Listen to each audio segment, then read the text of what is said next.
Today we're going to be talking about one of the most difficult topics of this entire series, and that's being comfortable in front of the camera. And that is the one thing, the main thing that keeps people from doing a YouTube channel. Now, there are other ways of creating a video other than being on camera, but to create that relationship with your audience, being on camera is the best way to do it. And so we're going to come at this from two directions. First, we're going to be talking about how you can make videos without being in front of the camera. And second, we're going to be talking about how you can develop the skills of being on camera. So let's first talk about the situation where you just are not comfortable in front of the camera and you want to make videos. And I think this is important because the process of making videos not only gets you confident in making videos, but it also teaches you so much that you can't learn by watching videos or reading instructions. You just have to do it. So here are the things you can do if you don't want to show yourself on video. First of all, you can have just a slideshow and text on the screen. There are a number of highly produced videos that just show the point of view of the creator. We never see the creator's face, but the point of view of the creator, and music in the background. There's a number of music services, so where you can put text on the screen and just show your point of view as you're walking through a park, or you're doing your chores, you're putting together a cage, whatever it is that you're doing, you film that from the perspective of you, so the camera just shows your hands, and you put text on the screen and you overlay it with some beautiful music. That really requires a lot of skill to do well, and they're incredible videos. Everything I'm talking about that are steps to showing your face on video, those can be an entire video series in themselves. The next is a voiceover. And so you're describing what you're doing while you film it. You can tell stories while you have still pictures on the screen or video on the screen. Now, there is a skill that goes along with being able to read something that's scripted without sounding like you're reading it. But like everything, we develop these skills by practice. Now, if you really don't want to be on camera, you can create a animated avatar of yourself, but that's really getting into some work. Now, although every single one of these is an art form in itself, and you could do your entire YouTube career never showing your face on video, it is still worth developing the skill of being able to be on camera so you know that's an option for you. Nothing produces a bonding with your audience like them seeing you and watching you speak. So, what do you do if you don't feel comfortable being on camera? How do you get that way? And first, let me say, I know exactly where you're coming from, because my comfort level is writing and speaking, not on camera, but podcast. You see a lot of YouTubers, and they look like they were born loving the camera and the camera loving them, and well, that's probably not too far from the truth. Some of us didn't grow up with a camera in our pocket. So we've had to develop a skill to do it.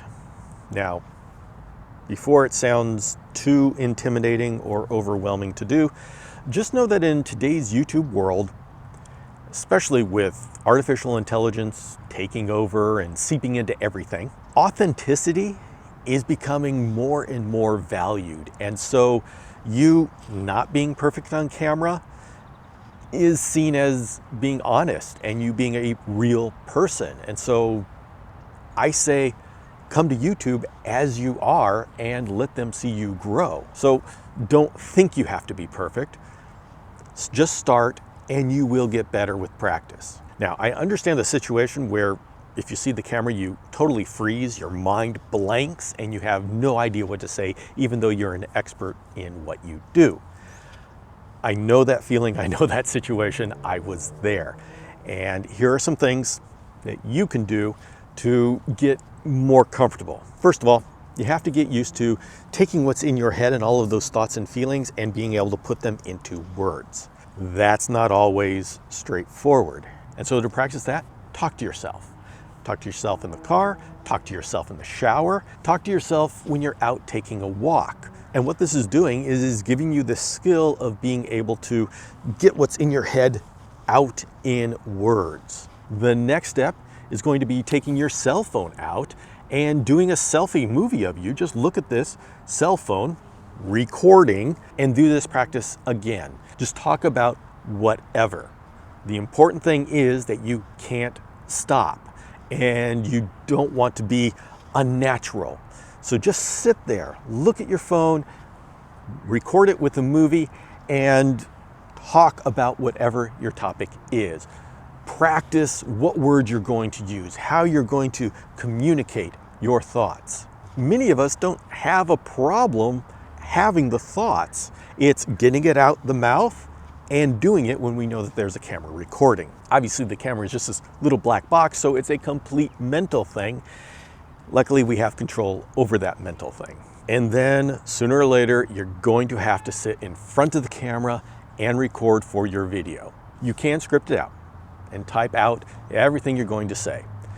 Now, the problem is that you're going to have to read it in a way that doesn't sound like you're reading it. And that becomes a skill as well. There are teleprompters that you can use, and we'll talk about that in the equipment section, but the camera is behind the teleprompter that's showing all of your words that you're supposed to say.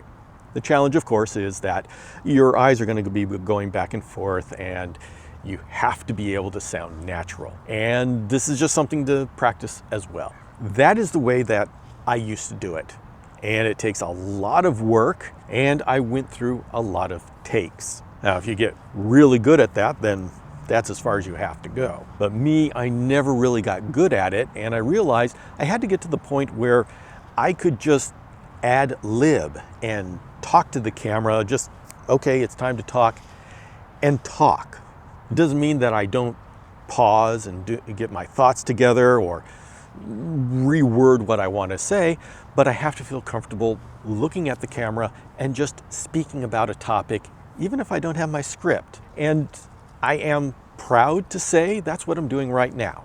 I've gotten to the point where I can create an outline of what I need to say, and I can sit here, look at the camera, and I can speak my thoughts. And honestly, this is a huge personal growth milestone for me that I am sitting here doing this right now. And you know how I got over it? I was so frustrated that I couldn't do it, is I went live. Instagram, TikTok, YouTube, they give you the opportunity to go live.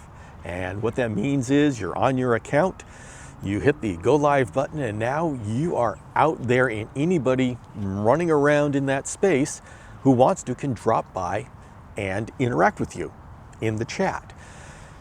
Your job during the live session is to keep talking and have a show, no matter how many people are out there, which ironically, it even gets harder when nobody's out there. Usually it's an audience, I can't handle this. No, it gets difficult when there's nobody out there because you've just got to be talking and anybody can come by.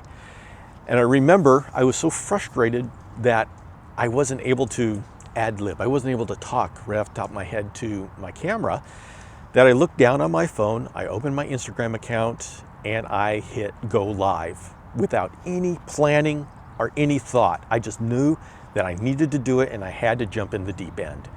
And for my Chameleon Academy, that is why I have Tuesday night live sessions. Why Tuesday night? That just happened to be the night that I got so fed up with me not being able to do it that I hit the live button. That was 2.5 years ago, 3 years ago? And I've been live every Tuesday since. Not because it was easy, but because I needed it and I forced myself to do it. And now I do 3 live sessions a week, sometimes 4, and they're easy to do. They're fun to do. I look forward to doing them. Now, they're still work because when there's a lull, I have to keep it going for an hour. And there are people in the audience, in the chat, and they're having a grand old time, but I can't rely on them to always give me questions or give me prompts. I have to come up with new things to say and to present to them to get conversation going. And so that's a skill in itself. All of this is personal growth. And so, to wrap it back up, decide what you'd like to do for your YouTube channel, knowing that you have options from not being on camera, not even your voice being on camera, all the way to the talking head video like I'm doing right now. Figure out where you are, and that's what you're going to start with. That's what's going to be your first video, and figure out where you want to go. What kind of videos do you want to be able to produce? And there you will have a personal roadmap as to how you're going to get from where you are now to where you want to be. All right, so that's probably enough talk about personal growth right now. We're going to take a little bit of a break for our halftime, and when we get back, I'm going to be talking about some methods that you can use to help yourself practice and get good at what you want to do. I'll see you soon.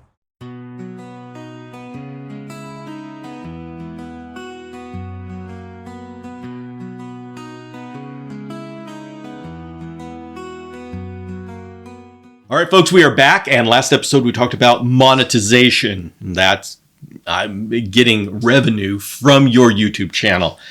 So, Yvette, have you thought about monetization? I have not thought about it, not at all. It's not the purpose of my channel, so okay. I've had no reason. And that's completely valid. If you're not trying to earn money from your channel directly, then you don't have to worry about it at all. Are you thinking about monetizing your channel? Actually, yes, I am. See, my purpose for having this channel is I want to be a content creator. I'd like to be a full-time content creator. And so when you do that, monetization becomes important. And so I will be working on getting this channel up to the 1,000 subscriber level. That's a great milestone for me. Now, I do have a number of monetization methods that are off of YouTube. And so YouTube won't be my main monetization, but part of that monetization is through the Reptile Entrepreneur. We have this space group, which is a paid group that you can go on, and you get advice, encouragement, brainstorming, and accountability. And so it's for people who are serious about their entrepreneurial journey. And so I will be promoting that on my various channels, but that's external to YouTube. The simple answer to the question is yes, I'm going to be working on monetizing this channel, and that means 1,000 subscribers and 4,000 watch hours. Ooh, maybe I could reach that. You better not reach it before me. And the reason why we say that is because on Instagram, she passed me on Instagram. Yes, I did. That was painful. I was giggly about it. Yes, she was. All right, so we will talk more about monetization outside of YouTube in one of the later episodes. But for now, thank you very much, and we'll see you next time. Bye-bye. Okay, so you know you have a challenge being in front of the camera. I'm going to share some things that could help you get more comfortable with it and share some of the things that I've done that I'm pretty sure could work for anybody. And then I want to say, once you get further into making YouTube videos and it becomes a regular thing, it is almost critical that you make it easy to start filming. And by that, I mean, if you have to set up your studio every time you're going to film, set up the lighting and get the cameras working and all of that, it's going to be hard to start filming. You're going to put it off, procrastinate. If it's very easy, like you just come into your studio, you get a little corner of your library, office room, whatever, and it has a seating area, it has the tripod and camera, it has the lighting already done, and all you have to do is sit down and hit record. It's a lot easier to be consistent. So, especially for those of us who are nervous about being on camera, we don't need any more reasons to have an excuse as to why we're not going to do it right now or why we have to do it later. So make it very easy on yourself. And when we get to the equipment section, I'm going to show you how I've done that for myself. It's been a game changer for me to totally simplify how I do my recording. Like this right now is on a setup that is so simple that all I got to do is throw some stuff in my backpack, come out here to this beautiful park, set it up, turn it on, and I'm getting great videos. And it's been a game changer for me, because before I would have to do so much preparation, so much setting up of equipment, and it was just easier not to do it. So at this point, just keep in mind that in the future, you're going to want to make it simple. All right, everybody, it's not easy. to be comfortable on camera, but it is a learned skill and you can learn it. It took me years and years for me to learn it, but I forced myself. It wasn't comfortable, it wasn't easy, but it can be done. And so I want to encourage you to take those steps because it is incredibly rewarding to be able to be on camera and connect with my audience. And I hope for that for you as well. I'll see you next time.